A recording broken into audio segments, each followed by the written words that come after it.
ये अगर वो लोग डिसअपॉइंटेड है तो हम क्या खुश हो सकते हैं क्या? गरीब किसान और गांव में रहने वाले लोगों की समझ से बाहर बजट।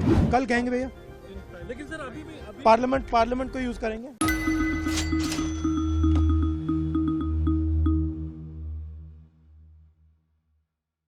देश की वित्त मंत्री निर्मला सीतारमण ने बजट 2026 संसद में पेश कर दिया है। अगले दिन मतलब कल लोकसभा में और उसके बाद राज्यसभा में इस पर बहस होगी, लेकिन उसके पहले विपक्षी नेताओं की प्रतिक्रियाएं बजट पर आ रही हैं। अभी तक 3 बड़े नेताओं की प्रतिक्रिया आ चुकी है। इसका अंदाजा आपको पहले ही लग चुका है। सबसे पहले सुनिए कि सपा के लोकसभा सांसद और उत्तर प्रदेश के बड़े नेता, उत्तर प्रदेश के पूर्व मुख्यमंत्री रहे अखिलेश यादव ने इस बजट को लेकर क्या कहा। ये गरीब किसान और गांव में रहने वाले लोगों की समझ से बाहर बजट है। जो एक्सपेक्टेशंस थी आपकी, क्या आपको लगता है कि एक भी पॉइंट उसमें से कहीं पर ये गरीब का पेट कहीं नहीं भर सकते। ये बजट गरीब का पेट नहीं भर सकता। नौकरी रोजगार दिए नहीं। नौकरी रोजगार कहाँ दिए हैं? अभी भी बड़े पैमाने पे नौजवान बेरोजगार है। सपने दिखाने वाला बजट है। वाराणसी में शिपिंग मैन्युफैक्चरिंग हब बनाने की बात कही गई। वाराणसी और आपको याद होगा जो शिप निकला था बनारस में, बिहार में जाकर के रुक गया था। उससे बड़ा सवाल ये है कि क्या गंगा की सफाई हो गई? क्या डिसिल्ट कर लिया आपने?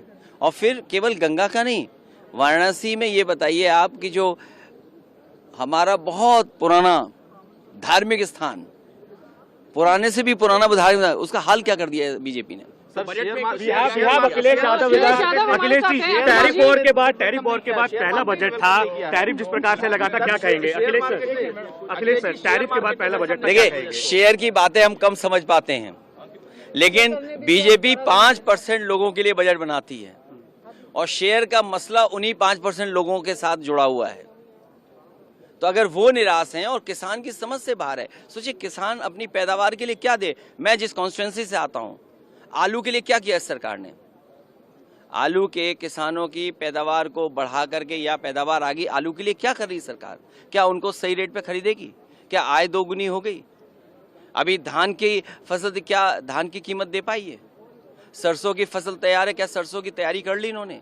जब आप विदेश का तेल मंगाओगे खाने के लिए, क्या उम्मीद करोगे आपके किसानों को कीमत मिलेगी? ये केवल 5% लोगों के लिए बजट बनाते हैं, बाकी सब कहीं जाएं और फिर बजट आपके लिए और बनाते हैं। आपके लिए प्रचार के लिए बजट बनाते हैं। एक मिनट जाइए। आपके प्रचार के लिए बजट बनाते हैं। बड़े बड़े अखबार उठा लीजिए। मैं एक कंपनी का एड देख रहा था। वो कंपनी कह रही है पानी में यूरेनियम है, पानी में पेस्टिसाइड्स हैं, पानी में पी नहीं सकते पानी हम। प्राइवेट कंपनी को पता है, सरकार को नहीं पता है। माँ गंगा का क्या हाल है? आपकी हिंडन नदी, काली नदी, यमुना नदी, आपकी जो बनारस की नदियां हैं, वरुणा, क्या हाल है नदियों का? आप 10, 11, 12 साल में डबल इंजन होकर के नहीं कर पा रहे हो। आप कहते हो मेट्रो बनाएंगे। मेट्रो कहाँ बनाएंगे? पानी का जहाज कहाँ लेकर के जाएंगे आप? बिहार में फंस गया था, अगर आपको याद हो। ये केवल सपने दिखाने की बात है, सच्चाई नहीं है। और अगर शेयर मार्केट गिर रहा है तो इसका मतलब उद्योगपति, समझदार लोग जानते हैं उनके हित का बजट नहीं है और किसान की समझ से बाहर का बजट है। अखिलेश यादव को आपने सुना। उनके कहने का लब्बो लुबाब यह है कि उनको निराशा हो रही है। उनका कहना है कि आम आदमी इस बजट से बाहर है। अब आगे बढ़ते हैं। केरल से लोकसभा सांसद, कांग्रेस के बड़े नेता, पिछले दिनों चर्चा में रहे शशि थरूर से जब पत्रकारों ने पूछा कि उन्हें इस बजट से क्या मिला, जो उम्मीदें थी क्या वो पूरी हुई, तो उन्होंने कहा कि नहीं, बहुत निराशा हुई।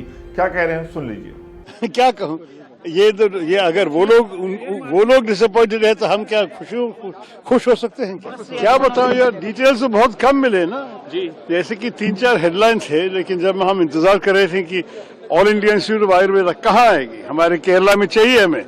हमारे तो बहुत लंबी ट्रेडिशन आयुर्वेदा के, लेकिन केरला का नाम नहीं सुना। फिशर कोकोनट तो शायद केरला ही हो सकते हैं, क्योंकि मेरे ख्याल में भारत का सबसे ज्यादा बड़ा केरला कोकोनट प्रोड्यूसिंग स्टेट तो केरला ही है। तो वो तो होना चाहिए। वैसे भी फिशरीज में हमें कुछ बेनिफिट होना चाहिए, लेकिन जब शिप रिपेयर के बारे में बोला और वाराणसी और पटना के बारे में बोला, केरला के बारे में कुछ नहीं सुन सका। तो ये सब हमें जरा सा आश्चर्यजनक है। लेकिन ये भी कहूं कि शायद डिटेल्स बजट डॉक्यूमेंट में होंगे, हम पढ़ा नहीं, अब तक सिर्फ भाषण सुने हैं। भाषण में तो बहुत कम डिटेल्स है जो हमें जरूरी है। पत्रकारों ने बजट के मामले पर लोकसभा में नेता प्रतिपक्ष राहुल गांधी और उनकी बहन कांग्रेस की सांसद प्रियंका गांधी को भी घेरा। पत्रकारों ने पूछा कि राहुल जी, प्रियंका जी बताइए कि बजट पर आपको क्या कहना है। राहुल गांधी ये कहते हुए निकल जाते हैं कि इसके लिए हम संसद के मंच का इस्तेमाल करेंगे। देखिए वीडियो। कल कहेंगे भैया, लेकिन सर अभी पार्लियामेंट को यूज करेंगे कल।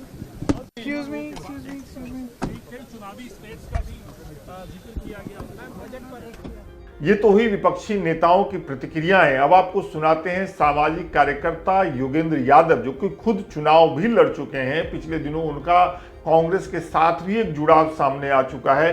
वो इस बजट पर क्या कह रहे हैं। किसान के सरकार की नजर से ओझल हो जाने की औपचारिक घोषणा हो गई है। 2026 का जो बजट निर्मला सीतारमण जी ने अभी पेश किया, उसकी सबसे महत्वपूर्ण बात गांव किसान खेती के लिए यही है कि अब आप हो नहीं, मन में पहले भी नहीं थे, लेकिन दिखावा होता था, योजनाओं की घोषणा होती थी, गांव खेती किसान मजदूर के बारे में कुछ बोलना पड़ता था। इस बार वो भी खत्म कर दिया गया है। पहली बार देश के इतिहास में एक बजट है जिसमें किसान का जिक्र नहीं है, जिसमें खेतीहर मजदूर का जिक्र नहीं है, सिंचाई की बात नहीं है, फर्टिलाइजर की बात नहीं है, किसान के लिए एक भी योजना नहीं है। कछुए के लिए भी योजना है, शेर के लिए योजना है, किसान के लिए कोई योजना नहीं है। जिक्र आता है अगर किसान का शब्दों में, तो किसके साथ? दिव्यांग के साथ, मेंटली चैलेंज लोगों के साथ। ये जो बेचारों की कैटेगरी है, अब वो है किसान। किसान इस देश के भविष्य का हिस्सा नहीं है। हाँ, अगर आप किसान हैं, कुछ करना चाहते हैं, तो आपको आर्टिफिशियल इंटेलिजेंस दे देंगे। आप बादाम उगाइए, वॉलनट उगाइए, आप कोको उगाइए, हाई वैल्यू काम कीजिए, और अगर नहीं कर सकते तो भाड़ में जाइए। ये है संदेश निर्मला सीतारमण जी का और इस सरकार का किसान के लिए और ग्रामीण भारत। तो बजट 2026 पर आपकी क्या राय है? क्या आपने ये बजट लाइव सुना और सुनने के बाद आपको क्या कुछ समझ में आया? आपके काम की कोई बात निकली या नहीं? आपको इस बजट से संतुष्टि है, अच्छा लगा या निराशा हाथ लगा? नेताओं की तरह कमेंट करके बताइए।